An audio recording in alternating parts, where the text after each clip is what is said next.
الله أكبر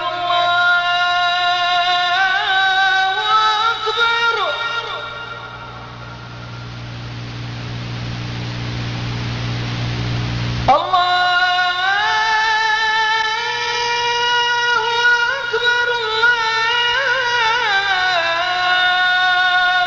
أكبر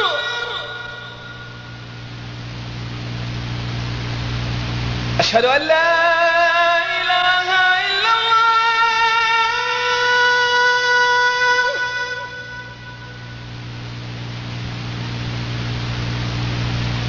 أشهد أن لا إله إلا الله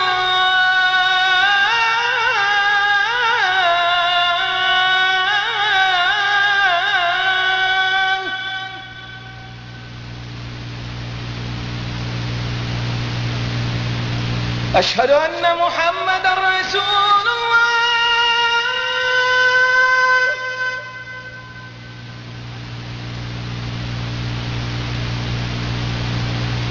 أشهد أن محمدًا رسول الله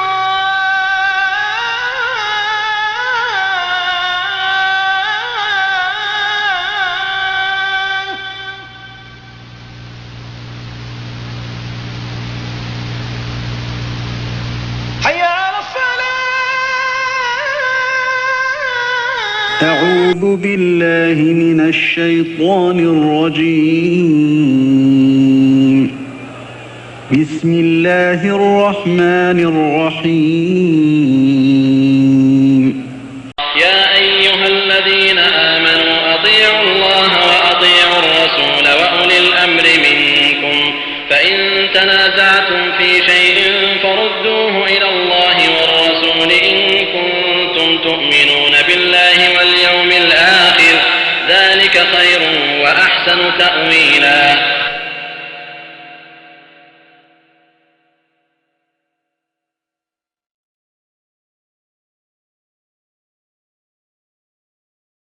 نحمده ونصلي على رسوله الكريم أعوذ بالله من الشيطان الرجيم بسم الله الرحمن الرحيم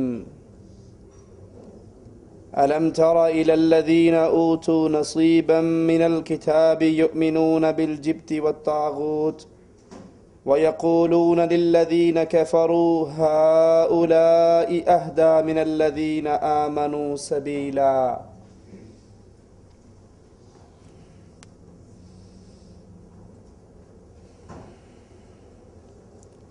اہل ایمان رسول اللہ صلی اللہ علیہ وسلم کی دعوت کو سمجھ کر آگے پھیلانے والے جب بھی لا الہ الا اللہ کی کھری دعوت پیش کرتے ہیں، لوگوں کے سامنے ان کے سچے مالک اور سچے الہ کا تعارف کرواتے ہیں، جب ان کو یہ آواز سناتے ہیں کہ اللہ مالک نے ہر دور میں ہر نبی کو بھیج کر ایک بنیادی دعوت دلوائی ہے، اور وہ بنیادی دعوت ان اعبدوا اللہ، عبادت حق ہے خالص اللہ عز و جل کا، تو جواب میں شیطان کئی طرح کے بہانے انسان کو سکھاتا ہے۔ جب ان کو کہا جائے یہ قبروں پہ سجدہ کرنا، ان قبروں کا طواف کرنا، ان قبر والے مردوں کو اپنا داتا اور مشکل کشا سمجھنا، حاجت روا اور غوث اعظم ماننا، یہ اللہ کی عبادت میں شرک ہے۔ تمام طرح کی عبادات کے لائق خالص اللہ عز و جل ہے۔ تو وہ ایک شبہ، ایک اشکال اکثر پیش کیا کرتے ہیں کہ رسول اللہ صلی اللہ علیہ وسلم نے فرمایا شیطان تم سے نا امید ہو گیا کہ اب تم دوبارہ شرک کرو، اب تم دوبارہ بتوں کی پوجا کرو۔ ہاں میں تم پر ڈرتا ہوں۔ تو دنیا کے بارے میں اس حدیث کو پیش کر کے اکثر قبر کے پجاری قبر والے، مردوں کو داتا کہنے والے یہ اشکال عام انسانوں کے ذہنوں میں پیدا کرتے ہیں کہ اب اس امت محمد علیہ السلام کے اندر شرک نہیں آ سکتا، کیونکہ اللہ کے نبی نے فرما دیا شیطان تم سے نا امید ہو گیا کہ تم سے دوبارہ شرک کروائے۔ حالانکہ یہ خطاب صرف محمد رسول اللہ صلی اللہ علیہ وسلم نے اپنے اصحاب کرام سے کیا، اے میرے صحابہ شیطان تم سے نا امید ہو چکا ہے، شیطان تم سے مایوس ہو چکا ہے۔ صحابہ کا زمن، صحابہ کا دور بہترین، 3 ادوار کی گارنٹی رسول اللہ صلی اللہ علیہ وسلم دیتے ہیں، بہترین دور میرا، پھر اس کے بعد آنے والا، پھر اس کے بعد آنے والا۔ اس دور کے مسلمانوں سے شیطان مایوس تھا، لیکن شیطان نے وہی حربے جو پہلے استعمال کیے پچھلی امتوں کو برباد کرنے کے لیے، وہی حربے اس امت کے اندر شرک کو داخل کرنے کے استعمال کیے۔ اکثر آپ نے کیو ٹیلی ویژن پر طاہر القادری صاحب کو سنا ہوگا کہ نہیں جناب اس امت میں شرک نہیں آ سکتا۔ تو آئیے ذرا قرآن و حدیث کے دلائل ذرا ورق گردانی کرتے جائیں اور دیکھیں کیا واقعی یہ امت قیامت تک شرک سے فارغ ہو چکی ہے، خلاصی پا چکی ہے، حفاظت اس کی ہو چکی ہے، اب شرک اس کے اندر داخل نہیں ہوگا۔ حالانکہ رسول اللہ صلی اللہ علیہ وسلم نے تو اپنے ایک صحابی کو جب اس کے ہاتھ کے اندر ایک پیتل کا چھلا دیکھا یا کسی اور دھات کا، پوچھا یہ کیوں پہنا ہے، یہ کیسے پہنا ہے؟ وہ صحابی رسول صلی اللہ علیہ وسلم اللہ کے نبی کے جواب میں کہتے ہیں اے اللہ کے نبی، عرب کے اندر ایک بیماری ہے، اس کا نام واہنہ ہے، اس سے بچاؤ کے لیے میں نے یہ پہنا ہے۔ رسول اللہ صلی اللہ علیہ وسلم فرماتے ہیں انزعها فإنها لا تزيدك إلا وهنا، اس کو اتار کر پھینک دو، یہ تمہاری بیماری میں اضافہ تو کرے گا، کمی نہیں کرے گا۔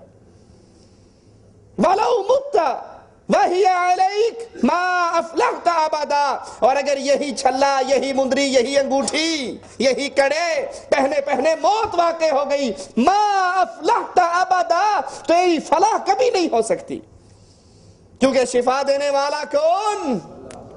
نہ پتھروں میں شفا، نہ انگوٹھیوں میں شفا، نہ چھلوں میں شفا، نہ کڑوں میں شفا، نہ تعویذوں میں شفا، نہ پیر کی پھونکوں میں شفا، نہ بابے کے نمک میں شفا، نہ بابے کے تیل میں شفا، شفا دینے والا ابراہیم علیہ السلام اسی لیے تو کہتے ہیں جب میں بیمار ہوتا ہوں فہو یشفین، وہ اللہ مجھے شفا دے دیتا۔ قرآن حکیم کے اندر اللہ عز و جل کے اس کلام پہ غور کیجئے، أَلَمْ تَرَ إِلَى الَّذِينَ أُوتُوا نَصِيبًا مِّنَ الْكِتَابِ، کہ آپ ان کو نہیں دیکھتے جنہیں کتاب کا کچھ حصہ ملا، مراد اس سے یہودی جو اہل کتاب ہیں، ان پر نبی بھی آیا، ان پر کتاب بھی آئی، ان کو کتاب کا حصہ ملا، يُؤْمِنُونَ بِالْجِبْتِ وَالطَّاغُوتِ، ایمان لانے کے بعد، کتاب ملنے کے بعد، نبی کے آنے کے باوجود یہ کیا کرتے ہیں؟ یؤمنون بالجبت والطاغوت، یہ شیطان کے پجاری ہیں، یہ طاغوت کے پجاری ہیں، اور طاغوت سے مراد ہر وہ ہستی جس کی اللہ کے علاوہ یا اللہ کے ساتھ ساتھ عبادت کی جائے وہ طاغوت ہے۔ وَيَقُولُونَ لِلَّذِينَ كَفَرُوا هَؤُلَاءِ أَهْدَى مِنَ الَّذِينَ آمَنُوا سَبِيلًا، اور یہ یہودی کفار سے کہتے ہیں کہ اے مکے کے کافرو، تم محمد کریم صلی اللہ علیہ وسلم کی بنسبت زیادہ ہدایت پر ہو۔ اس آیت کے شان نزول مسند احمد کے اندر عبداللہ بن عباس رضی اللہ عنہما کا یہ قول موجود ہے کہ کعب بن اشرف یہودی سردار، وہ یہودی جو جانتے تھے، جن کو علم کامل تھا کہ اللہ کے نبی صلی اللہ علیہ وسلم سچے رسول ہیں، ان کا نبی، یہ نبی سچا، اس کی کتاب سچی، اس کی نبوت سچی، صرف اس لیے نہیں مانتے تھے کہ یہ ہمارے اندر کیوں نہیں آیا، یہ اسماعیل کی اولاد سے کیوں ہوا، سارا علم تھا، اللہ کے نبی کی حقانیت کو مکمل جانتے تھے، صرف بغض اور عداوت کے اندر مانتے نہیں تھے۔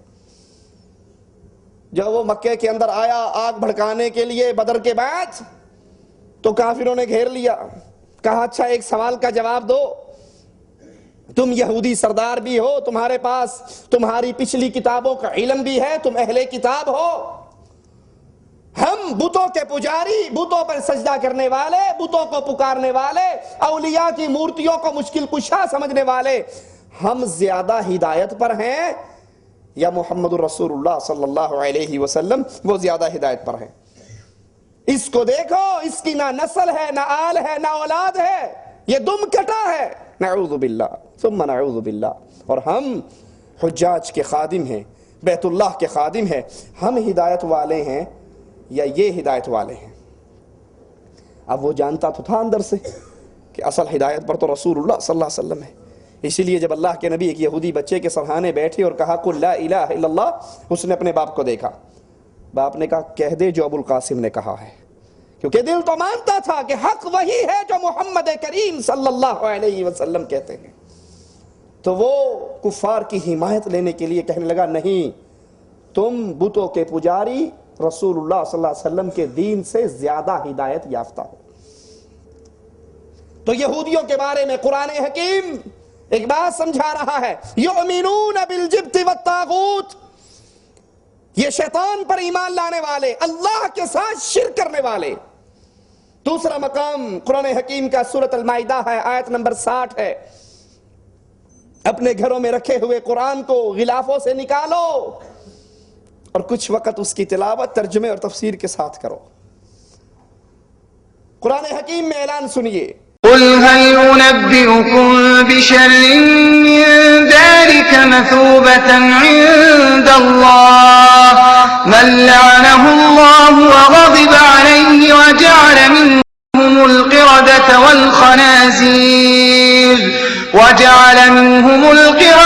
والخنازير وعبد الطاغوت أولئك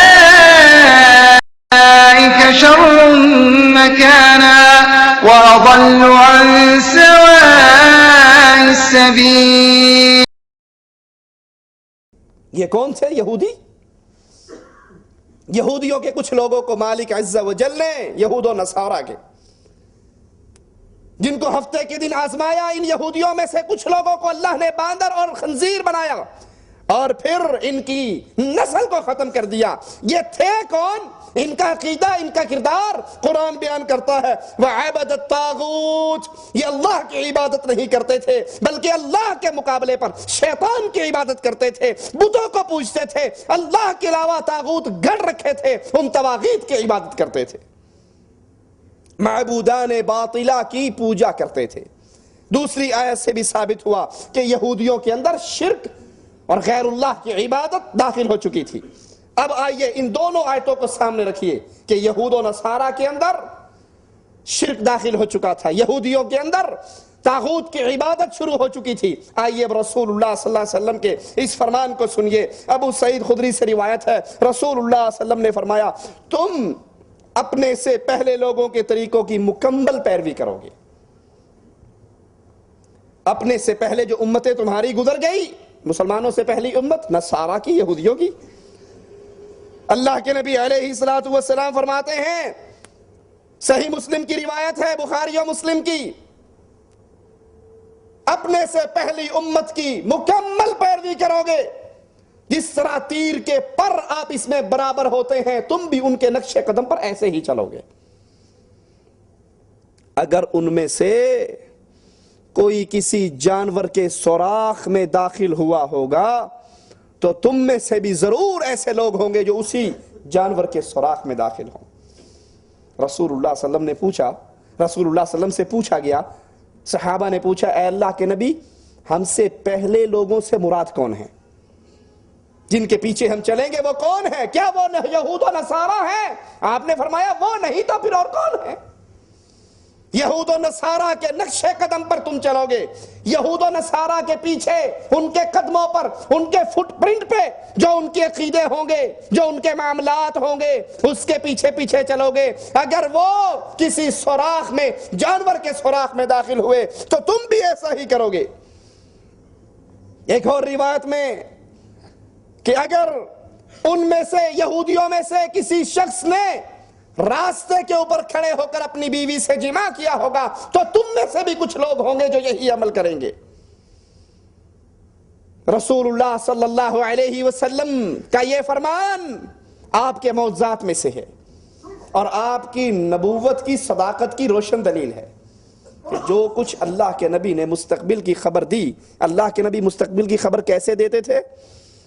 اللہ کی وحی سے، جو اللہ بتا دیتا رسول اللہ صلی اللہ علیہ وسلم اس کی طرح دے دیتے ہیں۔ اور جب اللہ نہ بتاتا تو اپنی بیوی پر تہمت لگ گئی، اللہ کے نبی کو پتا۔ اللہ نہ بتاتا تو زہر والا کھانا اٹھا کے منہ میں رکھ لیتے لیکن آپ کو خبر۔ اللہ نہ بتاتا قرائے کرام کو روانہ کر دیتے اور وہ شہید ہو جاتے اور نبی کو خبر۔ اللہ نہ بتاتا تو نبی کہتے کل اطلاع دوں گا یہودیوں کو، اور کل پہ کل گزر جاتی اور وہی نہ آتی تو نبی بتا نہ سکتے۔ نبی کو اللہ بتا دیتا، نبی اپنی امت کو بتا دیتے۔ اب یہاں پر اطلاع ہے رسول اللہ صلی اللہ علیہ وسلم کی، تم یہود و نصارہ کی پیروی کرو گے، ان کے نقش قدم پر چلو گے، ان کے فٹ پرنٹ پہ چلو گے، جو اعمال وہ کر کے گئے وہی اعمال تم بھی کرو گے۔ ہم نے پہلے قرآن کی 2 آیات سے ثابت کیا کہ یہودیوں میں شرک اور طاغوت کی عبادت تھی۔ اب آئیے ذرا کچھ اور اعمال دیکھیں، یہود و نصارہ کے کیا اعمال تھے جن کے پیچھے چلنے کا خدشہ اور پیشن گوئی رسول اللہ صلی اللہ علیہ وسلم فرما کر گئے۔ سب سے پہلے قبروں کی تعظیم کے اندر غلو، قبروں کے اوپر مسجدیں بنانا، یہ یہود و نصارہ کا عمل تھا۔ رسول اللہ صلی اللہ علیہ وسلم وفات کے قریب ہیں اور فرما رہے ہیں اللہ لعنت کر یہود و نصارہ پر۔ کیوں؟ اتخذوا قبور انبیائہم مساجدا، ان ظالموں نے اپنے انبیاء کی قبروں پر قبے جبے مسجدیں بنا لی۔ جو اعمال مسجدوں میں ہوتے ہیں وہ اعمال انہوں نے اولیاء کی قبروں پہ شروع کر دیے۔ ذرا سوچئے انڈیا پاکستان والوں، ذرا نظر دوڑاؤ اپنے معاشرے کے اندر، ہمارے معاشرے میں کتنی مسجدیں ہیں جن کے اندر قبریں ہیں اور کتنی قبریں ہیں جن کے اوپر مسجدیں ہیں۔ قبروں کے اوپر مسجدیں، مسجدوں کے اندر قبریں، اور یہ یہودیوں کا عمل ہے اپنے بزرگوں کی قبروں کی تعظیم کرنا، قبروں کے اوپر مسجدیں بنانا، نماز پڑھتے ہوئے، دعا کرتے ہوئے، قرآن کی تلاوت کرتے ہوئے قبلے کو چھوڑ کر ان قبروں کی طرف رخ کرنا، اور پھر قبر والوں کو پکارنا، ان سے مدد مانگنا، ان سے حاجات اور مشکل کے اندر سوال کرنا، اور اپنے احبار اور رہبان، درویش اور مولویوں کو حلال و حرام کا سارا اختیار دے دینا۔ ایک یہودی عالم جب مسلمان ہوئے اور قرآن حکیم کی سائد پر پہنچے کہ یہودیوں نے اپنے احبار و رہبان، درویش، صوفی، مولوی، ان کو رب بنا لیا، ارباب من دون اللہ، اللہ کے علاوہ رب بنا لیا، تو وہ کہنے لگے یا رسول اللہ صلی اللہ علیہ وسلم، ہم نے اپنے کسی مولوی کو کبھی رب نہیں کہا، کسی درویش کو، کسی صوفی صاحب کو، کسی شیخ صاحب کو، کسی حاجی صاحب کو رب نہیں کہا۔ رب صرف کہنا سے رب نہیں بن جاتا، کچھ اعمال ایسے ہیں جب وہ اعمال کیے جائیں جس کے لیے وہ کیے جا رہے ہیں اس کا مقام رب والا مقام بن جاتا۔ رسول اللہ صلی اللہ علیہ وسلم نے سوال کیا، جب تمہارا کوئی شیخ، کوئی عالم کسی چیز کو حلال کر دے تم اس کو حلال مانتے تھے؟ سوچنا ذرا، غور کرنا، جب تمہارا کوئی عالم، کوئی شیخ، کوئی مولوی کسی چیز کو حلال کہہ دے تم حلال مانتے تھے؟ کہا ہاں جی۔ کہا جب وہ حرام کہہ دے حرام مانتے تھے؟ کہا جی بالکل۔ کہا یہی تو رب بنانا ہے، یہی تو رب بنانا ہے، جب کسی کو اختیار مل جائے جو یہ کہہ دیں گے پتھر پہ لکیر ہے۔ سوچئے آج ہماری امت کا وہی حال نہیں؟ اجی بات تو ٹھیک ہے لیکن ہمارے مولوی صاحب نے تو یوں نہیں کہا، حدیث تو ٹھیک ہے ہم نے پڑھ لی لیکن ہمارے شیخ صاحب نے یوں نہیں کہا۔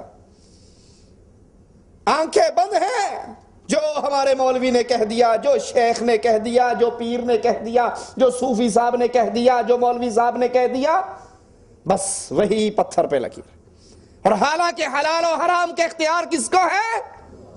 رسول اللہ صلی اللہ علیہ وسلم نے فرمایا آج کے بعد میں شہد نہیں کھاؤں گا. مالک نے فوراً گرفت کر لی.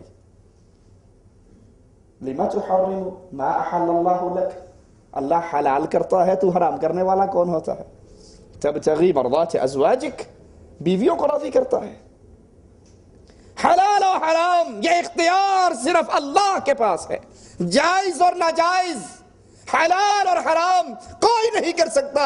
اس لیے جب بھی کسی سے سوال کریں پوچھیں حضرت یہ بات اللہ کے قرآن میں کیسے ہے، رسول اللہ صلی اللہ علیہ وسلم کے فرمان میں کیسے ہے. جو دلیل قرآن و حدیث کی ملے گی اس کے مطابق فیصلہ دیجئے. یہ کہہ دینا بس جی آپ کا فرما دینا کافی ہے، ہم اس مولوی صاحب کے پیچھے ہیں، 2 رکعت نماز اندھیرا، جو حال مولوی کا وہی میرا، یہ دین نہیں ہے. علماء سے پوچھئے، سوال کیجئے، لیکن سوال کیا کریں؟ حلال کیا ہے، حرام کیا ہے، بتائیے قرآن نے کیا کہا ہے اور فرمان محمد کریم صلی اللہ علیہ وسلم نے کیا کہا. کتاب اللہ کو چھوڑنا یہ وہ بد عادت تھی جو یہودیوں کی، اور آج یہی حال ہمارا نہیں ہے. ذرا اللہ کے لیے سوچئے، اپنے دل میں اپنی قبر میں جانا ہے. ہم میں سے کتنے ہیں اپنی اپنی عمریں گنے، 30 سال 40 سال 45 سال 50 سال، جتنے بھائی ہم یہاں بیٹھے ہیں ہم تو غور کر لیں، باقیوں کو چھوڑیں. ہم میں سے کتنے ہیں جنہوں نے قرآن حکیم کو زندگی میں ایک مرتبہ، زیادہ نہیں، زندگی میں ایک مرتبہ ترجمے کے ساتھ پڑھ کر سمجھا ہو؟ طوطے کی طرح تو رمضان شریف کے اندر رکھ لیتے ہیں، الف لام میم سے لے کے والناس تک دیکھ لیتے ہیں اور گن جاتے ہیں، لیکن ترجمے سے فہم کے ساتھ کہ اللہ کہتا کیا ہے، اللہ مانگتا کیا ہے. ایک تو ہمارے پاس وقت نہیں اس قرآن کو پڑھنے کا، اس قرآن کو سینے سے لگانے کا، اس قرآن کو سمجھنے کا، اس قرآن کا ترجمہ دیکھنے کا. دوسرا برا ہو ان خبیث مولویوں کا جنہوں نے ہمارے ذہن میں بات ہی یہ ڈال دی، دوسری قرآن نہیں سمجھ سکتے، تم قرآن نہیں سمجھ سکتے. قرآن سمجھنے کے لیے 15 علوم چاہیے. آپ کہتے ہو بھاڑ میں جاؤ، نہ 15 علوم ہوں گے نہ سمجھیں گے، اس لیے پڑھتے ہی نہیں، جان چھوٹی. اب کسی نے کوئی کتاب پکڑا دی، کسی نے کوئی کتاب پکڑا دی، کسی نے کوئی کتاب پکڑا دی، یہ شیخ نے لکھی ہے، یہ مولوی صاحب نے لکھی ہے، یا پیر صاحب نے. ارے جو نصاب اللہ عز و جل نے بھیجا ہے ذرا اس کو تو پڑھ کر دیکھو. یہ یہودیوں کی بد عادت تھی، وہ اللہ کے کلام کو چھوڑ چکے تھے. انواع و اقسام کے جادو ٹونے کے اندر یہودی گرفتار ہو چکے تھے. ناراض نہ ہو تو اپنے اپنے ملکوں کا اتوار میگزین، سنڈے میگزین اٹھا کر دیکھو، کلرڈ اشتہار آتے ہیں نہیں آتے؟ بنگالی بابا، کاظم بابا 18 ملکوں کے کامیاب دورہ کرنے کے بعد آج بسنت نگر میں پہنچ چکا ہے. جو چاہو سو پوچھو، کوئی ایسی خواہش نہیں جو پوری نہ ہو سکے. وہی جادو ٹونا جو یہودیوں کے اندر تھا آج امت مسلمہ اسی جادو ٹونے کے اندر شامل ہو چکی ہے، گرفتار ہو چکی ہے. بلکہ جادو ٹونے کے باقاعدہ چینل چلتے ہیں. اٹھائیے کیوں ٹیلی ویژن کو، استخارے کا پروگرام آپ میں سے کئی لوگوں نے دیکھا ہوگا. یہ استخارہ کیا ہے؟ یہ جادو ٹونے ہیں. میں سعودیہ میں بیٹھ کر اسے فون کرتا ہوں، وہ پوچھتا ہے تیری ماں کا نام کیا ہے، میں ماں کا نام بتاتا ہوں، وہ اپنے شیاطین کے ذریعے جھوٹ اور بکواس ملا کر کہہ دیتا ہے تیری شادی 4 سال بعد ہوگی، تیرے گھر میں یہ مسئلہ ہے. یہ استخارہ، یہ جادو ہے، یہ ٹونا ہے، یہ وہ یہودیوں کی سنت ہے جس پر آج کلمہ پڑھنے والے چل رہے ہیں. غیب کی خبر اللہ کے علاوہ کسی اور کو، وہ لاہور میں بیٹھ کر چینل چلا رہا ہے اور اس کو کویت میں بیٹھی بھی عورت کے سارے حالات کا علم ہو رہا ہے. یہ جھوٹ ہے، بکواس ہے اور یہودیوں کی پیروی ہے جس سے رسول اللہ صلی اللہ علیہ وسلم نے منع فرمایا تھا. یہودیوں کی ایک بد عادت.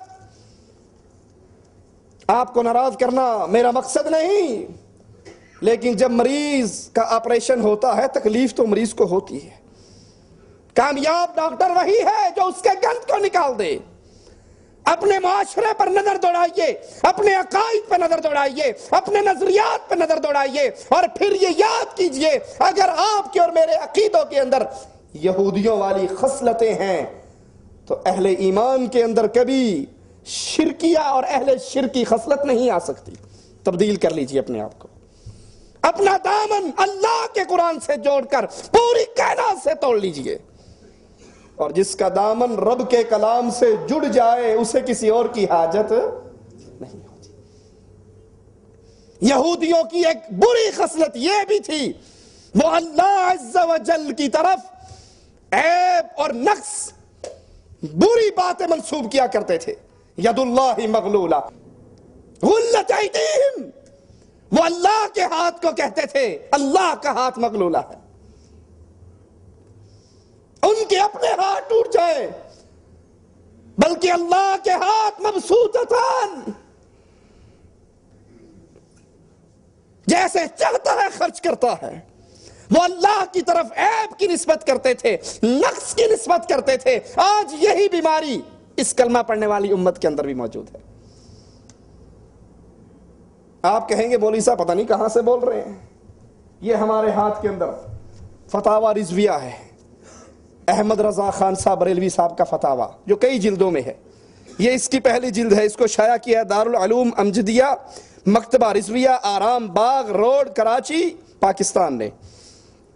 اس کے صفحہ نمبر 745 کے اوپر آپ کے سامنے صرف چہرے سے نقاب اتارنے کے لیے کہ یہود و نصارہ کے وہ تمام عقیدے آج کلمہ پڑھ کے ہم نے اپنا لیے ہیں، ان کی خصلتیں ہمارے اندر داخل ہیں، اور ہماری بربادی کی بہت بڑی وجہ بھی یہی ہے۔ باتیں گرم ہیں، باتیں کڑوی ہیں، لیکن چندے نہیں مانگتا، روٹی نہیں مانگتا۔ اللہ کے لیے ایک سوال ہے، ایک پکار ہے، ایک درخواست ہے، بھیک مانگتا ہوں اللہ کے لیے، اللہ کے قرآن سے جڑ جائیے، محمد کریم کے فرمان سے جڑ جائیے۔ اس کے علاوہ جو چیزیں اللہ کے قرآن سے ٹکرائیں، رسول اللہ صلی اللہ علیہ وسلم کے فرمان سے ٹکرائیں، اس کو جوتی کی نوک پہ ٹھوکر مار دیجئے۔ ہر کسی کی بات غلط ہو سکتی ہے، نہ رب کا کلام غلط ہو سکتا ہے، نہ محمد کا فرمان غلط ہو سکتا صلی اللہ علیہ وسلم۔ کیا خیال ہے ہم سب اللہ کس کو مانتے ہیں؟ جو عرش پہ ہے، جو ہر طرح کے عیب سے پاک ہے، جو ہر طرح کی برائی سے پاک ہے۔ کسی کو یقین نہ آئے درس کے بعد ہمارے پاس آ کر اپنی اللہ کی دی ہوئی آنکھوں سے اس کتاب کے اس صفحے کا مطالعہ کرے، سنیے ذرا اللہ کی توہین کیسے ہو رہی ہے۔ صفحہ 745 ہے۔ وہابی ایسے کو خدا کہتے ہیں جس کا بہکنا، بھولنا، سونا، اونگنا، غافل رہنا، ظالم ہونا، مر جانا سب کچھ ممکن ہے، کہ جس کو یہ اللہ مانتے ہیں وہ بھولتا بھی ہے، سوتا بھی ہے، اونگتا بھی ہے، غافل بھی رہتا ہے، اور اللہ اعلان کرتا ہے لا تأخذہ سنۃ ولا نوم، اللہ کو نہ نیند آتی ہے نہ اونگ آتی ہے۔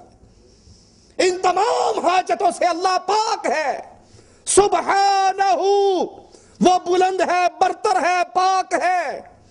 یہی عمل یہودیوں کا تھا۔ یہ اتنی خطرناک عبارت ہے کہ دل میرا ساتھ نہیں دیتا اس کو پڑھ کے آپ کے سامنے رکھوں۔ یہی خطرناک بیماری یہودیوں میں تھی، وہ برائی کی نسبت، عیب کی نسبت اللہ کی طرف کیا کرتے تھے۔ یہی بیماری آج کلمہ پڑھنے والے مشرک کے اندر بھی ہے۔ صحیح مسلم کے اندر حضرت ثوبان کی اس روایت پہ غور کیجئے۔ رسول اللہ صلی اللہ علیہ وسلم نے فرمایا اللہ تعالیٰ نے میرے لیے تمام زمین سمیٹ دی جس سے میں نے زمین کے مشرق اور مغرب کو دیکھا۔ یہ رسول اللہ صلی اللہ علیہ وسلم کا معجزہ ہے۔ جیسے آپ معراج سے آئے، بیت المقدس کا سفر کفار کو سنایا، انہوں نے سوال کرنے شروع کر دی، اچھا بتاؤ بیت المقدس کے دروازے کتنے ہیں، کھڑکیاں کتنی ہیں، رنگ روغن کیسا ہے، جدار کیسی ہے، دیوار کیسی ہے۔ اللہ کے نبی پریشان ہو گئے۔ اللہ نے سارے پردے ہٹا کر اپنے نبی کے چہرے کے سامنے بیت المقدس کو کر دیا۔ کفار سوال کرتے جاتے، نبی دیکھ دیکھ کر جواب دیتے جاتے۔ اللہ کے نبی فرماتے ہیں اللہ نے ساری زمین میرے لیے سمیٹ دی، میں نے اس کے مشرق کو بھی دیکھا، میں نے مغرب کو بھی دیکھا۔ اللہ نے مجھے دو خزانے دیے، ایک سرخ ایک سفید، ایک سونا اور ایک چاندی۔ اللہ سے میں نے سوال کیا اللہ میری امت کو، ساری امت کو قحط سے ہلاک نہ کرنا، اور ان پہ کوئی ایسا دشمن مسلط نہ کرنا جو ان کو مکمل ہلاک کر ڈالے۔ اس حدیث کو حافظ ابو بکر محمد بن احمد بن غالب الخوارزمی البرقانی نے اپنی صحیح میں روایت کیا، اور ساتھ یہ الفاظ بھی بیان فرمائے کہ رسول اللہ صلی اللہ علیہ وسلم نے فرمایا مجھے اپنی امت میں گمراہ کن اماموں اور لیڈروں کا خوف ہے، امت کی عوام پر میں امت کے گمراہ مولویوں سے ڈرتا ہوں کہ ایک آدمی گمراہ ہوگا، اکیلا گمراہ ہوگا، مولوی گمراہ ہوگا، پوری مسجد کا بیڑا غرق کر جائے گا۔ میں اس امت کے گمراہ اماموں سے، گمراہ مولویوں سے کا خوف ہے، اور ڈرتا ہوں ان میں اگر تلوار چل پڑی، خوف کس چیز کا ہے؟ تلوار چل پڑی تو قیامت تک پھر ان کے قتل و غارت کی تلوار نہیں رکے گی۔ حضرت عثمان کی شہادت سے مسلمانوں میں تلوار چلی اور آج تک چل رہی ہے۔ سنیے ذرا رسول اللہ صلی اللہ علیہ وسلم کے فرمان کو۔ آپ نے فرمایا جب تک میری امت کی ایک جماعت مشرکین کے ساتھ نہیں مل جاتی قیامت قائم ہی نہیں ہوگی۔ پوچھئے مولوی طاہر القادری صاحب سے، آپ جو کہتے ہیں اس امت میں شرک ہو ہی نہیں سکتا، یہ امت شرک کر ہی نہیں سکتی، اور رسول اللہ صلی اللہ علیہ وسلم فرما رہے ہیں اس وقت تک قیامت قائم نہیں ہوگی جب تک میری امت کی ایک جماعت مشرکین سے الحاق نہ کر لے۔ رسول اللہ صلی اللہ علیہ وسلم نے فرمایا اس وقت تک قیامت قائم نہیں ہوگی جب تک میری امت میں سے کچھ جماعتیں بت پرستی کرنی نہ شروع کر دیں۔ بت پرستی ہو رہی ہے یا نہیں ہو رہی ہے؟ جو بارڈر پار لوگ ہیں مندروں کے اندر، وہ کس کو پوجتے ہیں؟ کھڑے کو۔ اور ہم کس کو پوجتے ہیں؟ پڑے کو۔ وہ کھڑے کی پوجا کرتے ہیں، ہم لمبے پڑے کی پوجا کرتے ہیں۔ وہ اس کو دیوتا کہتے ہیں، ہم اس کو داتا کہتے ہیں۔ وہ اس کے اوپر مندر بناتے ہیں، ہم اس کے اوپر درگاہ بناتے ہیں۔ وہ اس پہ چادر چڑھاتے ہیں، ہم اس پہ چادر چڑھاتے ہیں۔ وہ اس کو راضی کرنے کے لیے بجھن گاتے ہیں اور ہم اس کو راضی کرنے کے لیے قوالی پیٹتے ہیں۔ خواجہ نہ دے گا تو پھر کون دے گا؟ وہ اس پر آ کر اپنی حاجتیں سوال کرتے ہیں، اور اگر کچھ مل جائے تو بچے کا نام رام چندر رکھتے ہیں، اور ہمیں یہاں سے کچھ مل جائے ہمارے خیالات کے مطابق دینے والا تو اللہ ہی ہے، تو ہم اس کا نام پیر دیتا رکھتے ہیں۔ اللہ کے نبی صلی اللہ علیہ وسلم فرما رہے ہیں اس وقت تک قیامت قائم نہیں ہوگی جب تک میری امت میں سے کچھ جماعتیں بت پرستی نہ کرنے لگ جائیں۔ وہ مندروں کے اندر بتوں کو پوجتے ہیں جو لمبے کھڑے ہیں، اور ہم ان کو پوجتے ہیں درباروں پہ، درگاہوں پہ جو سیدھے پڑے ہیں۔ وہ پتھر اٹھا کے لاتے ہیں، گھڑ کے اس کی مورتی بنا کے اس کا کوئی نام رکھ دیتے ہیں۔ ہم مرنے کے بعد غسل دیتے ہیں، استنجا کرواتے ہیں، کفن پہناتے ہیں، جنازہ پڑھتے ہیں، کندھوں پہ اٹھاتے ہیں، قبر میں ڈالتے ہیں، مٹی ڈال کے اوپر کھڑے ہو کر کہتے ہیں ہون تک تیرے نال چنگی کیتی، ہون تو اگے چنگی کری، یہاں تک تو ہمارا محتاج تھا، اب ہم تیرے محتاج ہو گئے۔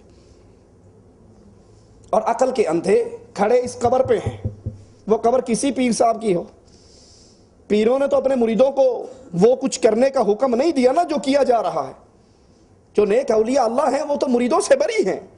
عقل کتنی ان کی ماری ہوئی، کھڑے قبر پہ ہیں اور کہہ رہے ہیں دے داتا دے داتا دے داتا۔ ہاتھ کہاں اٹھے ہوئے ہیں؟ سوچئے ذرا، ہاتھ کہاں اٹھے ہوئے ہیں؟ اوپر، کیونکہ عقل سلیم انسان کی فطرت بتا رہی ہے ان خالی ہاتھوں کو بھرنے والا کہاں ہے؟ عرش پہ ہے۔ اور اگر واقعی آپ کا یہ یقین ہے کہ یہ مردہ بابا، یہ پیر، یہ خواجہ، یہ داتا، یہ سارا کچھ ہے، جب مر گیا تھا استنجا کرنے کی طاقت نہیں تھی، اور جب 6 من مٹی کے نیچے چلا گیا تو بچے دینے کی پوری فیکٹری لگا لی اس نے اندر، تو کم از کم یوں مانگ لیا کرو، پڑا دے داتا، دے دے داتا، کوئی نہیں دیکھ رہا، کٹ دے جو کچھ کٹ کے دینا ہے، وہ نیچے ہے نا جس سے مانگا جا رہا، تو یوں مانگو۔ اللہ کے لیے سوچنا، ناراض نہ ہونا، ناراض ہو تو پہلے معافی مانگ لیتا ہوں۔ اللہ کے لیے سوچو، اگر یہ مردے جو مردے ہیں جن کو قرآن کہتا ہے اموات غیر احیاء، یہ مردے ہیں، زندہ نہیں ہیں، زندہ ہوتے تمہیں شرمگاہ کو ہاتھ لگانے؟ زندہ بندہ اپنی شرمگاہ کو کسی اور کا ہاتھ لگانا دیتا ہے؟ زندہ ہوتے تو اپنی شرمگاہوں کو ہاتھ لگانے نہ دیتے، زندہ ہوتے اپنے بچوں کو رونے نہ دیتے، زندہ ہوتے عدت گزرنے کے بعد بیگم کو کہیں اور نکاح نہ کرنے دیتے، زندہ ہوتے اپنے مکان کا بٹوارا نہ ہونے دیتے، زندہ ہوتے قبر کے اندر خود پھینکا جا رہا ہے تو کم از کم آرام سے خود ہی اتر جاتے، لوگوں کے کندھوں پہ سوار نہ ہوتے۔ اگر یہ یقین ہے، واقعی یہ دیتے ہیں، تو یوں سوال نہ کرو، پھر یوں سوال کر لو کہ دیتے نہیں۔ دینے والا کون؟ وہ عرش پہ ہے، باقی سب اس کے فقیر ہیں۔ رسول اللہ صلی اللہ علیہ وسلم نے اس حدیث کے اندر سب سے پہلے اپنی امت کو جو ڈرایا ہے وہ گمراہ اماموں سے، صوفیوں سے، پیروں اور فقیروں سے ڈرایا۔ آئیے ذرا سورۃ اعراف ہے، آیت نمبر 38 ہے، قرآن حکیم کے اس مقام کو سنیے اور غور کیجئے۔ قال ادخلوا في قد خلت من قبلكم من الجن والإنس في النار كلما دخلت أمة لعنت أختها حتى إذا اداركوا فيها جميعا قالت أخراهم لأولاهم ربنا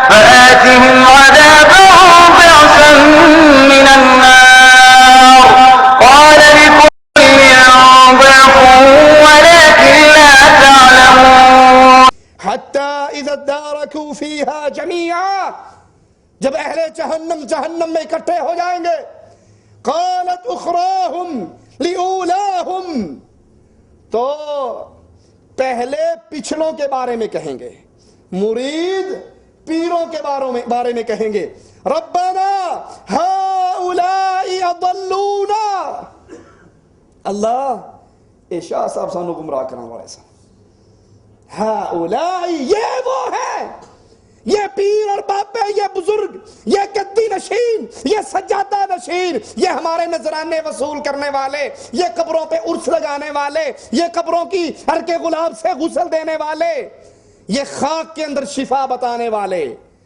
ہاؤلائی ربنا اے ہمارے رب، ہاؤلائی یہ وہ لوگ ہیں اضلونا جنہوں نے ہمیں گمراہ کر دیا۔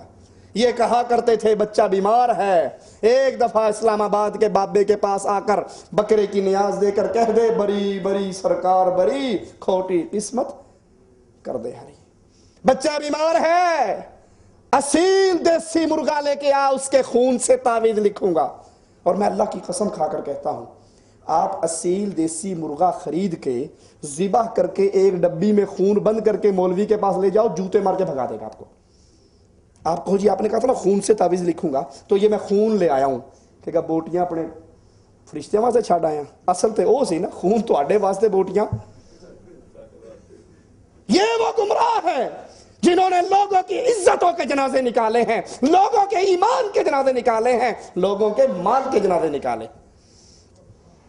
جب یہ پہنچ جائیں گے وہ سوال کریں گے اللہ یہ وہ لوگ ہیں جنہوں نے ہمیں گمراہ کیا تھا، جنہوں نے کیوں ٹیلی ویژن پہ آ کر اعلان کیے تھے فکر نہ کرو اس امت میں شرک نہیں آ سکتا، قبروں پہ سجدے بھی کرو، قبروں کا طواف بھی کرو، قبروں پہ نذرانے بھی دو، قبروں پہ غلاف بھی چڑھاؤ، قبر والوں سے مدد بھی مانگو، رسول اللہ صلی اللہ علیہ وسلم کو اللہ کے نور کا ٹکڑا بھی سمجھو، فکر کرنے کی کوئی ضرورت نہیں۔ میں گارنٹی دیتا ہوں تم شرک کر ہی نہیں سکتے، اور یہ سارا کچھ بزرگوں کا احترام ہے، شرک نہیں۔ اب سنیے قرآن کیا کہتا ہے، یہ لوگ وہاں پر کیا کہیں گے، فاتہم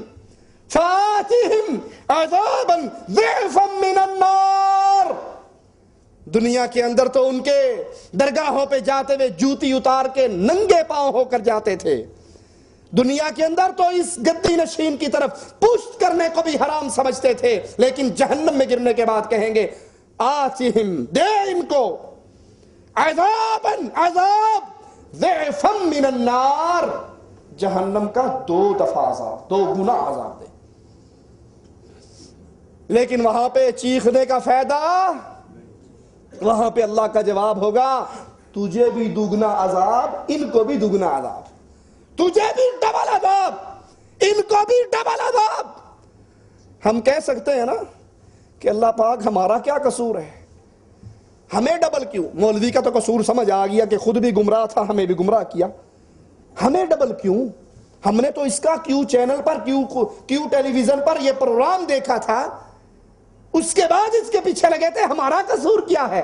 ہم نے تو اس کا جبہ دیکھا، اس کا رومال دیکھا، اس کا بستر دیکھا، اس کے ماتھے کا محراب دیکھا، اس کے ہاتھ میں لمبی تسبیح دیکھی، ہم تو اس کو دیندار سمجھ کے پیچھے لگے، ہم تو اس کو مولوی سمجھ کے، شیخ سمجھ کے، پیر سمجھ کے، علامہ سمجھ کے اس کے پیچھے لگے تھے۔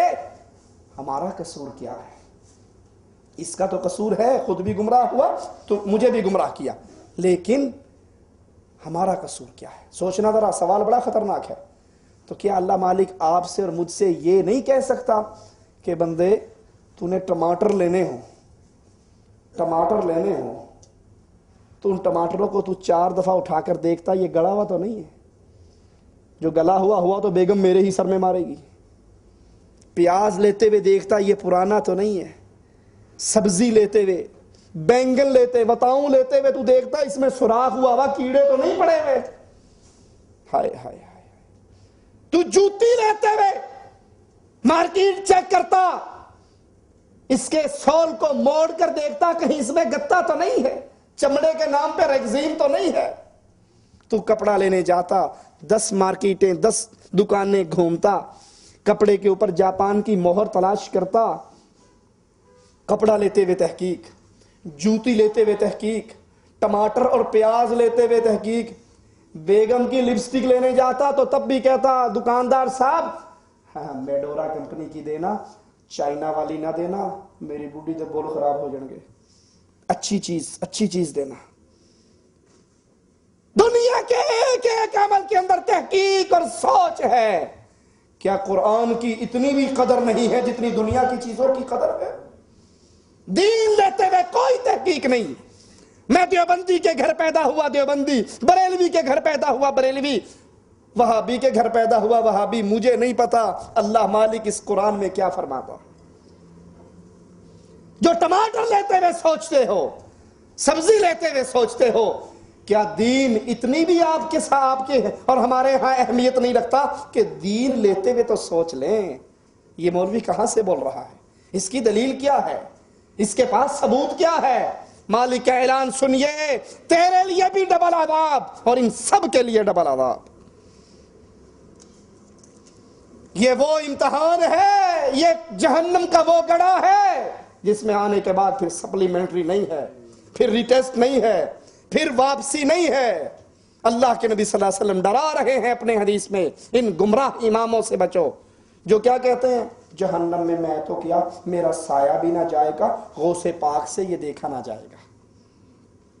لاہور کے اندر ایک مولوی کی تقریر میں سن رہا ہوں، اس نے کہا ہمارے جو غوث اعظم ہوں گے ان کا خیمہ جہنم کے کنارے پہ لگا ہوا ہوگا، اور جن مریدوں کو فرشتے پکڑ پکڑ کر جہنم میں گرا رہے ہوں گے وہ چھین چھین کے جنت میں بھیجے گا۔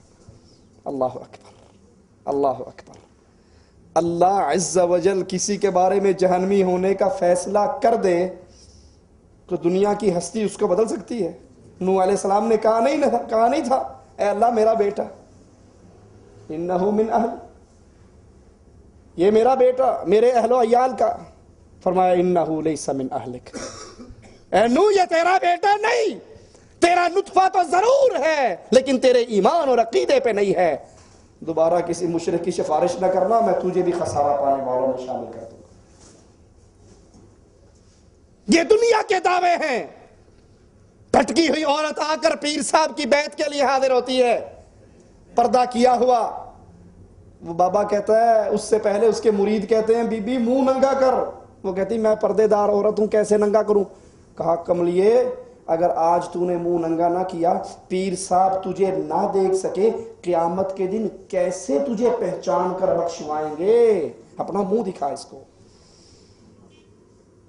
اور محمد کریم صلی اللہ علیہ وسلم فرماتے ہیں، سنیے، عائشہ رضی اللہ تعالی عنہا کی گود میں سر رکھ کر سوئے ہوئے عائشہ کی آنکھوں کا آنسو نبی کے چہرے مبارک پہ گرتا ہے، اٹھ کر بیٹھ جاتے ہیں۔ عائشہ کیوں رو رہی ہے؟ کہا اللہ کے نبی قیامت یاد آ گئی، رونا آ گیا، کیا آپ قیامت کے دن ہمیں یاد رکھیں گے؟ سنیے رسول اللہ صلی اللہ علیہ وسلم کیا فرما رہے ہیں. عائشہ 3 موقع ایسے آنے والے ہیں کوئی کسی کو یاد نہیں رکھے گا، میں بھی تجھے یاد. جب ترازو لگے گا، جب نامہ اعمال تقسیم ہوگا، جب پورے صراط سے گزرا جائے گا، کوئی کسی کو یاد نہیں رکھے گا. اور یہاں کہتے ہیں فکر نہ کرو، ہمارے عرصوں پہ آتے رہو، ہماری 11ویں دیتے رہو، پیر کا ہاتھ تمہاری کمر پہ ہے، ہم جانے اللہ جانے، ہم خود ہی چھڑوا لیں گے. رسول اللہ صلی اللہ علیہ وسلم کا فرمان سنیے، صحیح مسلم کے اندر حضرت عائشہ کی روایت ہے، فرماتے ہیں اس وقت تک دنیا ختم نہیں ہوگی، اس وقت تک قیامت نہیں آئے گی جب تک لات و عزا کی دوبارہ عبادت نہ کی جائے، جب تک کلمہ پڑھنے والے پھر ان بتوں کے سامنے نہ گریں، ان درگاہوں پہ سجدے نہ کریں، پھر وہ اللہ کے ساتھ شرک نہ کریں، اس وقت تک قیامت قائم نہیں ہوگی. لیکن اگر ابھی بھی کسی کے ذہن کے اندر طاہر القادری صاحب کے وہ جملے گونج رہے ہیں کہ اس امت میں شرک نہیں آ سکتا، تو میں چند واقعات آپ کے سامنے رکھ کر آپ سے ہی فیصلہ لیتا ہوں کہ یہ عقیدے شرک نہیں ہے تو اور کیا ہے. یہ ہمارے ہاتھ کے اندر حضرت سائیں میاں مدہ بڑانہ شریف والے، سرگودا کے اندر ان کا دربار ہے، یہ ان کا کلام چھپا ہوا ہمارے ہاتھ کے اندر ہے، اور چھاپا بھی کسی ان پڑھ آدمی نے نہیں، میاں Aman Ullah Khan Chughta advocate high court Lahore نے شائع کیا ہے. یہ پورا کلام بکواسات سے بھرا ہوا، لیکن اس کے ٹائٹل پہ ایک شعر آپ کو سناتا ہوں، اللہ کے لیے مجھے جواب دیجئے کیا یہ شرک کی غلاظتوں سے بھرا ہوا ہے یا نہیں. کہتا ہے چوکاں دے وچ بلے باندے ملا وچ مسیتاں جی، سادھو صدا سدھانے جنہ ڈھونڈ لیاں اصلیتاں جی. پنجابی میں شعر ہے، میاں مدہ مرشد رب آکھیں پاویں فتوے لان شریعتاں جی. اے میاں مدہ اپنے مرشد کو رب کہنا، بے شک شریعت تجھ پر کافر کا فتوہ لگا دے. اب جو اپنے پیروں کو اللہ بنائے یہ شرک نہیں تو اور کیا ہے. یہ تو شرک سے بھی آگے کفر ہے، اس نے اللہ کا انکار کر کے اپنے اس پیر ہی کو اللہ بنا دیا.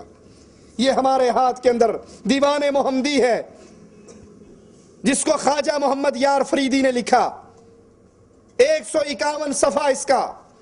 اس پر رسول اللہ صلی اللہ علیہ وسلم کو اللہ بنا کر پیش کر رہے ہیں. سنیے، کہتے ہیں بجاتے تھے جو انی عبدہ کی بنسری ہر دم. اللہ کے نبی ہر دم یہی کہتے تھے نا، انی عبدہ، میں بندہ ہوں اس اللہ کا. تم مجھے عیسائیوں کی طرح نہ بڑھانا، عیسائیوں نے اپنے نبی کو بیٹا بنا دیا تھا اللہ کا، میں اس کا بندہ ہوں، میں اس کا رسول ہوں، مجھے بندہ اور رسول کہنا. کہتے ہیں بجاتے تھے جو انی عبدہ کی بنسری ہر دم، خدا کے عرش پہ وہ انی ان اللہ بن کر نکلیں گے. جب قیامت کا دن ہوگا، عرش سے پردے ہٹیں گے تو رسول اللہ صلی اللہ علیہ وسلم خود اللہ بن کے سامنے آ جائیں گے. یہ ہمارے ہاتھ کے اندر تذکرہ غوثیہ، غوث علی شاہ قلندر قادری کی کتاب. پوچھئے مولوی طاہر القادری سے اس غوث علی شاہ قلندر قادری کے تذکرہ غوثیہ صفحہ 290 پر بیان کیے ہوئے اس عقیدے کو کفر نہ کہیں، شرک نہ کہیں تو اور کیا کہیں، کوئی نام ہمیں بتا دو.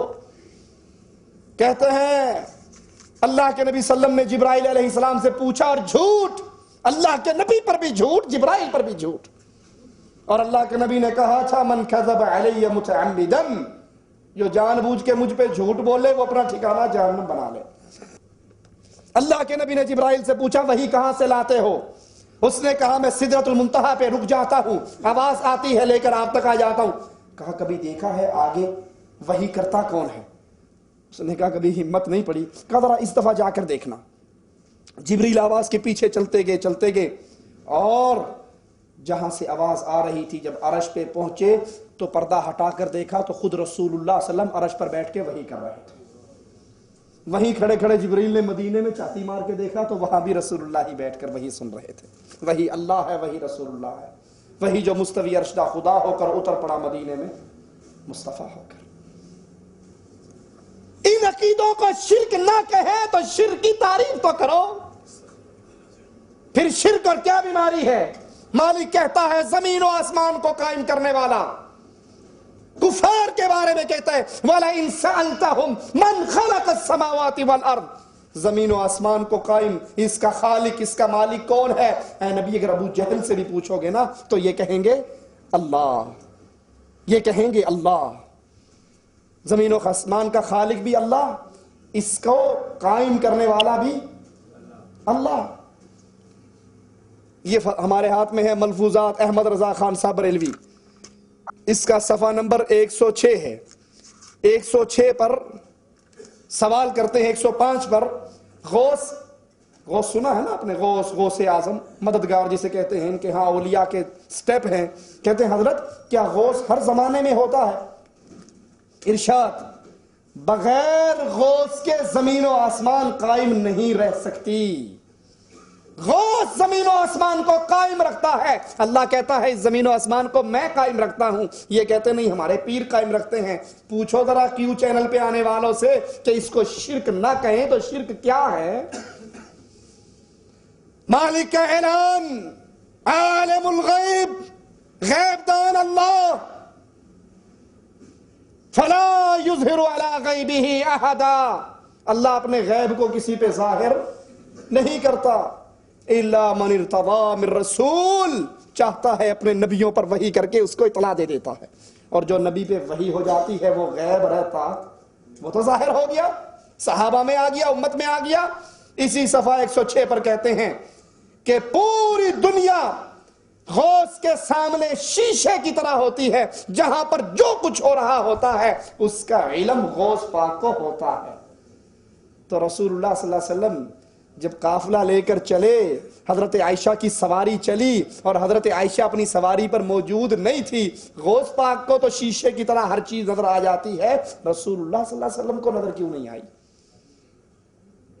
یاد کر لیجئے، یہود و نصارہ کے پیچھے چلنا، عقائد ہو، اعمال ہو، ہلاکتوں کے دروازے کھل جاتے ہیں. یہ دعویٰ کرنا کہ اس امت کے اندر شرک موجود نہیں ہے اور یہ امت شرک نہیں کر سکتی، یہ دعویٰ کرنا امت کو مزید ہلاکتوں کے اندر گرانا ہے. یہ ہمارے ہاتھ کے اندر فضائل صدقات ہے مولانا ذکریہ صاحب کی. اس کا صفحہ 558 ہے. صفحہ 558 پر اللہ کی ذات میں شرک کرتے ہوئے لکھتے ہیں اے اللہ معاف فرمانا، جھوٹا ہوں، کچھ نہیں ہوں، جو تو ہے وہ میں ہوں، جو میں ہوں وہ تو ہے. یہ شرک نہیں تو اور کیا ہے؟ اور شرک ایسی بڑی خطرناک بیماری ہے. قرآن حکیم کی آیات پہ غور کیجئے. لا یغفر ان یشرک بہ، اللہ عز و جل شرک کو کبھی معاف نہیں کرے. وَيَغْفِرُ مَا دُونَ ذَلِكَ لِمَنْ يَشَاءُ، شرک کے علاوہ جس کے لیے جو چاہے گا معاف کر دے گا، لیکن شرک کبھی معاف نہیں. اِنَّهُ مَنْ يُشْرَكْ بِاللَّهِ، قانون الہی سنیے، اللہ کے فیصلوں پہ غور کیجئے. اِنَّهُ مَنْ يُشْرَكْ بِاللَّهِ، جو اللہ کے ساتھ شرک کرے، رسول اللہ صلی اللہ علیہ وسلم کو اللہ بنا کر، مولوی ذکریہ صاحب اپنے شیخ کے بارے میں یہ کہہ کر اے اللہ جو تو ہے وہ میں ہوں، جو میں ہوں وہ تو ہے، جو بھی اللہ کے ساتھ شرک کرے اس کے لیے جنت کے دروازے حرام ہو جاتے ہیں. مأواہ النار، اس کا ٹھکانہ ہمیشہ کی جہنم. یہ شرک تو اتنی خطرناک بات ہے. اللہ عز و جل 18 انبیاء کا نام لیتا ہے قرآن حکیم میں، ان کی تعریفیں کرتا ہے اور پھر قانون کی بالادستی بیان کرتے ہوئے فرماتا ہے وَلَوْ أَشْرَكُوا لَحَبِطَ عَنْهُمْ مَا كَانُوا يَعْمَلُونَ. شرک یہ بھی کر بیٹھتے تو ان کے سارے اعمال برباد کر دیتا. اسی لیے رسول اللہ صلی اللہ علیہ وسلم نے فرمایا لا تشرک باللہ، کچھ بھی ہو جائے، کوئی بھی حالت ہو جائے، لا تشرک باللہ، اللہ کے ساتھ کبھی شرک نہ کرنا. ان قتلت او حرکت، تجھے ٹکڑے ٹکڑوں میں تبدیل کر دیا جائے تب بھی شرک نہ کرنا، اور اگر تجھے جلا کر راکھ کر دیا جائے تب بھی شرک نہ کرنا. آخری بات کہہ کے بات ختم کرتا ہوں. کیسے کیسے حالات آ جائیں. فرعون کی بچیوں کی آیا. فرعون کی ایک بیٹی کے ساتھ چلتی ہے, اس کے ہاتھ سے کنگھا زمین پہ گرتا ہے, بسم اللہ کہہ کر اس کو اٹھاتی ہے. وہ کہتی ہے بسم اللہ, اللہ یعنی ابھی تو نے میرے باپ کا نام لیا ہے. اور وہ مومنہ جو اپنے 5 یتیموں کو پالتی تھی, وہ کہتی ہے اللہ میں اس کو مانتی ہوں جو میرا بھی رب ہے, تیرا بھی رب ہے, تیرے باپ کا بھی رب ہے. وہ دوڑتی بھی اپنے باپ کے پاس جاتی ہے, کہتی بابا ہمارے محل میں تیرا کھانے والی تجھے اللہ نہیں مانتی, کسی اور کو اللہ مانتی ہے. بلا لیتا ہے, کہتا ہے من ربک, تیرا رب کون ہے؟ جواب میں کہتی ہیں ربی اللہ, میں نے اللہ کو رب مانا ہے جو میرا بھی رب ہے, تیرا بھی رب ہے. کہتا ہے جانتی ہے اس کا مطلب کیا ہے؟ کہا جو مرضی کر گزر. اس کو پتا ہے یہ اپنے یتیم بچوں سے بہت پیار کرتی ہے. تیل کا کڑاہا گرم کرواتا ہے, ایک بچے کو اٹھا کر اس کے پاس لاتا ہے اور کہتا ہے اس اللہ کو اللہ نہ مان, مجھے رب مان لے, تیرا بچہ بچ جائے گا, تو محل میں رہے گی, مزے کی زندگی گزارے گی. کہنے لگی منظور نہیں. بچے کو اٹھا کر تیل کے حوالے کر دیتا. اس مواحدہ آیا کا بچہ 1 سیکنڈ کے اندر ہڈیاں اور بوٹیاں الگ ہو کر بھول جاتی ہے, راکھ ہو جاتی ہے. کہتا ہے کیا خیال ہے؟ جواب میں کہتی ہے ربی اللہ, میں اس اللہ پر ایمان لاتی ہوں. دوسرے کو اٹھاتا ہے تیل کے حوالے, تیسرے کو اس میں ڈالتا ہے, چوتھے کو ڈالتا ہے, 5واں اس کی چھاتی سے لگا دودھ پیتا شیر خوار بچہ ہے. جب اس کے جلاد اس کو چھینتے ہیں, اس کے ہاتھ میں ماں کے بال ہیں, منہ سے دودھ کے قطرے ہیں, اور تیل کی طرف گرتا ہے تو ماں کے سینے سے بے اختیار چیخ نکلتی ہے. اللہ کو اپنی معاہدہ بندی پہ رحم آتا ہے, اس معصوم دودھ پیتے کو زبان دیتا ہے اور وہ آواز لگا کر کہتا ہے اصبری اماں, ماں صبر کر, میری اور تیری ملاقات جنت میں ہونے والی ہے. 5 کو جلا کر پوچھتا ہے تیرا کیا خیال ہے؟ اس کا ایک ہی جواب ہے ربی اللہ, مشکل کشا بھی اللہ, حاجت روا بھی اللہ, غوث اعظم بھی اللہ, بری کرنے والا اللہ, داتا بھی اللہ, غریب نواز بھی اللہ, بندہ نواز بھی اللہ, بندہ پرور بھی اللہ. اللہ کے علاوہ جتنے ہیں اس کے منگتے اور محتاج ہیں, داتا اللہ ہے. کہتا ہے اچھا اس کو بھی اٹھاؤ اور آگ کے حوالے کر دو. اس کو بھی جلا دیتا ہے. مڑ کر اپنی بیوی کی طرف دیکھتا ہے جو پہلے ہی ایمان لا چکی ہے, اور زبان حال سے کہتا ہے دیکھا ان گستاخوں کے سامنے ہم نے کیا کیا, سب کو جلا کر راکھ کر دیا جو ہمیں نہیں مانتے. اور وہ معاہدہ مومنہ کہتی ہے ظالم اس دن تیرا کیا حال ہوگا جس دن تجھے اللہ کے دربار میں کھڑے ہو کے یہ سب تیرا گریبان پکڑیں گے. کہتا ہے کیا مطلب, تو بھی اس اللہ کو مانتی ہے؟ کہا ہاں میں بھی اس اللہ پر ایمان لے آئی. کہتا ہے یہ ساری نعمتیں چھین لوں گا مگر نہ انکار کر کے مجھے رب مان. کہنے لگی جو جی میں آتا ہے کر گزر, میں رب اسی اللہ کو مانتی.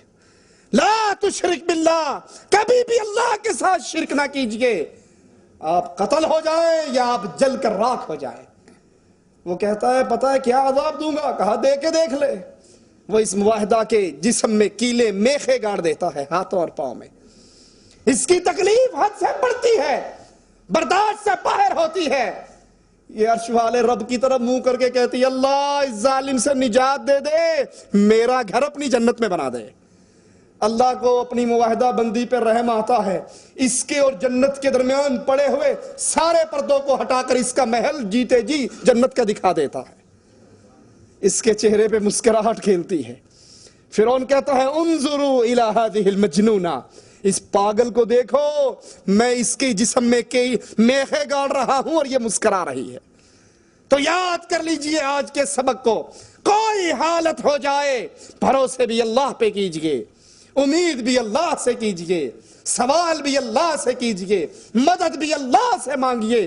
اللہ کے علاوہ غیروں سے مانگنا، اللہ کے علاوہ غیروں کے در پہ سجدے کرنا، رکوع کرنا، بیت اللہ کے علاوہ کسی اور قبروں کا طواف کر کے ان کی رضامندی چاہنا، یہ تمام اعمال، کسی قبر پہ چادر چڑھا کر اس کو راضی کرنا، پھول دے کر اس کو راضی کرنا، دیے جلا کر اس کو راضی کرنا، یہ اللہ کی عبادت میں غیر اللہ کی شراکت ہے۔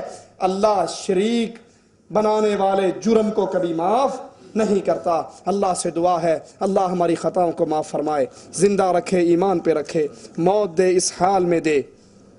اللہ ہم سے راضی ہو، ہم اپنے اللہ عز و جل سے راضی